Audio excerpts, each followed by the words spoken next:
മലയാള സാഹിത്യത്തിന്റെ പെരുന്തച്ഛൻ എം.ടി. വാസുദേവൻ നായർക്ക് വിടചൊല്ലി മലയാളക്കര. എം.ടിയുടെ ഭൗതികദേഹം കോഴിക്കോട് മാവൂർ റോഡ് ശ്മശാനത്തിൽ ഔദ്യോഗിക ബഹുമതികളോടുകൂടി സംസ്കരിച്ചു. അവസാനമായി എം.ടിയെ കാണാൻ കോഴിക്കോട്ടെ വസതിയിലെത്തിയത് നിരവധി പ്രമുഖരാണ്. കൂടുതൽ വിവരങ്ങളുമായി ഗോകുൽ ചേരുന്നുണ്ട്. ഗോകുൽ, ഒരുപക്ഷെ ഈ അവസാന നിമിഷത്തിലും സംസ്കാരം നടക്കുന്ന വേളയിൽ പോലും നിരവധി ആളുകളാണ് ശ്മശാനത്തിലും എം.ടിയെ അവസാനമായി ഒരു നോക്ക് കാണാനായി എത്തിച്ചേർന്നിട്ടുള്ളത്. ഒരുപക്ഷെ അദ്ദേഹത്തിൻ്റെ വിയോഗത്തിന് ശേഷവും അദ്ദേഹം ജനങ്ങളുടെ മനസ്സിൽ ഇപ്പോഴും നിലനിൽക്കുകയാണ്. ഒരുപക്ഷെ അദ്ദേഹത്തിൻ്റെ വാക്കുകളിൽ പറയുന്നത് പോലെ തന്നെ ആ ഒരു വാക്കുകൾ വീണ്ടും അനർത്ഥമാകുന്ന പോലെ തന്നെയാണ്. അത്രത്തോളം ആ ഒരു ചിന്ത, അദ്ദേഹത്തിൻ്റെ ആ വചനങ്ങളൊക്കെ തന്നെയും, അദ്ദേഹത്തിൻ്റെ എഴുത്ത് കഥകളൊക്കെ തന്നെയും ഇപ്പോഴും ജനങ്ങളുടെ മനസ്സിൽ നിറഞ്ഞു നിൽക്കുകയാണ്. ഇനി സംസ്ഥാനത്തിൻ്റെ ഔദ്യോഗിക ദുഃഖാചരണമുണ്ട്. അത്തരത്തിൽ ഇനിയും ആദരവ് അദ്ദേഹത്തിന് നൽകുന്ന ഒരു കാര്യമല്ലേ ഉള്ളത്? അതുതന്നെയാണ്. 5 എം.ടി. വാസുദേവൻ നായരുടെ ഭൗതികദേഹം അഗ്നി ഏറ്റുവാങ്ങിയത്.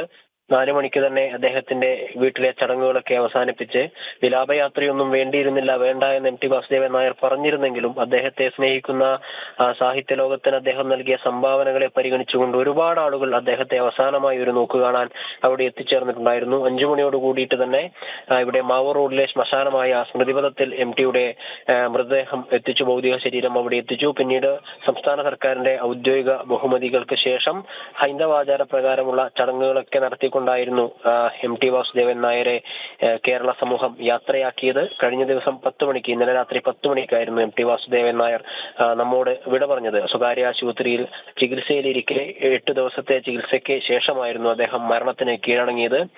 പിന്നീട് ഇന്നലെ രാത്രി തന്നെ അദ്ദേഹത്തിന്റെ ഭൗതികദേഹം വീട്ടിലേക്ക് കൊണ്ടുവന്നു.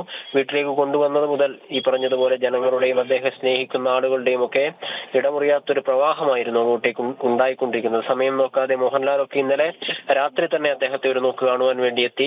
സാംസ്കാരിക രാഷ്ട്രീയ കേരളത്തെ മുഴുവൻ ആളുകളും തന്നെ ഈ നിമിഷ നേരങ്ങൾ കൊണ്ട് എം.ടി. വാസുദേവൻ നായരുടെ വീട്ടിലേക്ക് എത്തുന്ന കാഴ്ചയായിരുന്നു നമുക്ക് കാണുവാൻ സാധിച്ചത്. അദ്ദേഹം വസിയത്ത് എഴുതിയത് പ്രകാരം തന്റെ ഭൗതികദേഹം ദർശനത്തിന് വെക്കേണ്ടതില്ല, അല്ലെങ്കിൽ വിലാപയാത്ര നടക്കേണ്ടതില്ല എന്നൊക്കെ പറഞ്ഞിരുന്നെങ്കിലും ഈ അദ്ദേഹത്തെ സ്നേഹിക്കുന്ന ഒരു കൂട്ടം ആളുകൾ സാഹിത്യ ലോകത്തിനൊന്നും അത് ഉൾക്കൊള്ളാൻ സാധിക്കുന്നതായിരുന്നില്ല.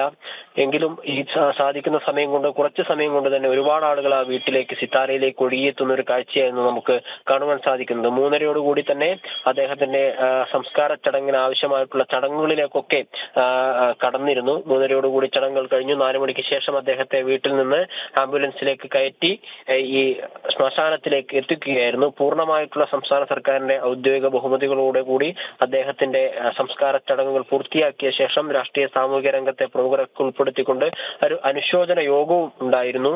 ഇനി ഈ നിമിഷം മുതൽ എം.ടി. ഇല്ലാത്ത കാലത്തിലേക്കാണ് മലയാള സാഹിത്യ ലോകം, അല്ലെങ്കിൽ ചലച്ചിത്ര ലോകം ഒക്കെ കടന്നിരിക്കുന്നത് എന്നുള്ളതാണ് ഏറ്റവും വലിയ നഷ്ടമായി വിലയിരുത്തപ്പെടുന്നത്. എം.ടി. കുറിച്ചിട്ട വാക്കുകളും അക്ഷരങ്ങളും ഒക്കെ അവിടെ അതുപോലെ അവശേഷിക്കുന്നു. പക്ഷേ ഇനിയും എം.ടി. ഉണ്ടായിരുന്നെങ്കിൽ എന്തായിരിക്കും എം.ടി. എഴുതുക, എം.ടി. എഴുതാൻ സാധിക്കുന്ന കാര്യങ്ങൾ എന്തൊക്കെ ആയിരിക്കും എന്ന ചിന്ത ഈ സാഹിത്യ ലോകത്ത് ചർച്ച ചെയ്യപ്പെടേണ്ട ഒരു വിഷയമായി തന്നെ അവശേഷിക്കാനുള്ള സാധ്യതകളാണുള്ളത്. എൻ.ഇ. സുധീർ, അദ്ദേഹത്തിന്റെ എം.ടിയുടെ അടുപ്പക്കാരനായിട്ടുള്ള എൻ.ഇ. സുധീർ അത്തരത്തിലൊരു കാര്യം പറഞ്ഞിട്ടുണ്ടായിരുന്നു. എം.ടിയുടെ മനസ്സിൽ എന്തൊക്കെയോ ബാക്കിയുണ്ട്, ഇനി അവസാനമായി എഴുതാനിരിക്കുന്ന കാര്യങ്ങളെ ചില സൂചനകളൊക്കെ അദ്ദേഹം നൽകിയിരുന്നു എന്ന് ഈ എൻ.ഇ. സുധീറൊക്കെ ഇന്റർവ്യൂലൊക്കെ പറഞ്ഞു കേട്ടിട്ടുണ്ട്. പക്ഷെ അതെന്തായിരിക്കാം, എം.ടി. എഴുതാൻ ബാക്കി വെച്ച മഹത്തായ കാവ്യമോ കൃതിമോ സാഹിത്യമോ അതെന്തായിരിക്കാം എന്നുള്ള ചിന്ത ഈ മലയാള സാഹിത്യത്തിന് ഒരു വലിയ നഷ്ടമായിട്ട് തന്നെ അവശേഷിക്കാം. എം.ടി. എന്ന 2 അക്ഷരം ഇല്ലാതാവുമ്പോൾ വലിയൊരു ശൂന്യത ആ മേഖലയിൽ ഉണ്ടായിരിക്കുന്നു. തൊട്ടതെല്ലാം പൊന്നാക്കിയ ഒരു ചരിത്രമുള്ള എം.ടി. വാസുദേവൻ നായർ 91-ാം വയസ്സിൽ തന്റെ കർമ്മ മേഖലയെ പുണ്യമാക്കി തീർത്തുകൊണ്ട്, അല്ലെങ്കിൽ തന്റെ ജീവിതത്തെ പുണ്യമാക്കി തീർത്തുകൊണ്ട് നമ്മളൊക്കെ വിടവാങ്ങിയിരിക്കുകയാണ്. സാഹിത്യ സാംസ്കാരിക രംഗത്തെ ഒട്ടനവധി ആളുകൾ കഴിഞ്ഞ ദിവസം മുതൽ ഇങ്ങോട്ടേക്ക് എത്തിയിരുന്നു. മുഖ്യമന്ത്രി എത്തിയിരുന്നു. ജില്ലയിലെ 2 മന്ത്രിമാരായ മുഹമ്മദ് റിയാസും എ.കെ. ശശീന്ദ്രൻ ആദ്യാവസാനം ഇവിടെ ഉണ്ടായിരുന്നു. ഗോവ ഗവർണർ ശ്രീധരൻ പിള്ള ഇവിടെ വന്ന് എം.ടി. വാസുദേവൻ നായരെ അവസാനമായി കണ്ടിരുന്നു. ബി.ജെ.പി. സംസ്ഥാന അധ്യക്ഷൻ ഇവിടെ എത്തിയിരുന്നു. അങ്ങനെ പ്രമുഖരുടെ ഒരു നീണ്ട നിര തന്നെ ഈ ചുരുങ്ങിയ സമയം കൊണ്ട് എം.ടി. വാസുദേവൻ നായരെ സന്ദർശിക്കാൻ എത്തുകയും അന്തിമോപചാരം അർപ്പിക്കാൻ എത്തുകയും ചെയ്തിരുന്നു. സാധാരണക്കാരായിട്ടുള്ള എം.ടി. വാസുദേവൻ നായരുടെ ലേഖനങ്ങൾ വായിച്ച് അദ്ദേഹത്തിന്റെ ചിത്രങ്ങൾ കണ്ട് അദ്ദേഹത്തോട് ഇഷ്ടം തോന്നി തുടങ്ങിയിട്ടുള്ള നമ്മളൊന്നും അറിയാത്ത ഒട്ടനേകം സാധാരണക്കാരായിട്ടുള്ള ആയിരക്കണക്കിന് ആളുകളും അവസാനമായി എം.ടിയെ കാണാനെത്തി. എം.ടി. ഇല്ല, ഇനി അവശേഷിക്കുന്നില്ല എന്ന അസത്യത്തിലേക്ക് ജനങ്ങൾ വസ്തുത മനസ്സിലാക്കിയിരിക്കുകയാണ്. വിഷ്ണു. യെസ്, എല്ലാ ആദരവോടുകൂടും ഏകിയാണ് MT വിട പറയുന്നത് മലയാളക്കര. എന്തിനേലും മലയാളത്തിനെ സംബന്ധിച്ചിടത്തോളം അതീവ ദുഃഖത്തോടെ തന്നെയാണ് MTയുടെ വിയോഗത്തെ നോക്കിക്കാണുന്നത്. ഗോകുലാണ് വിവരങ്ങൾ നൽകിയത്.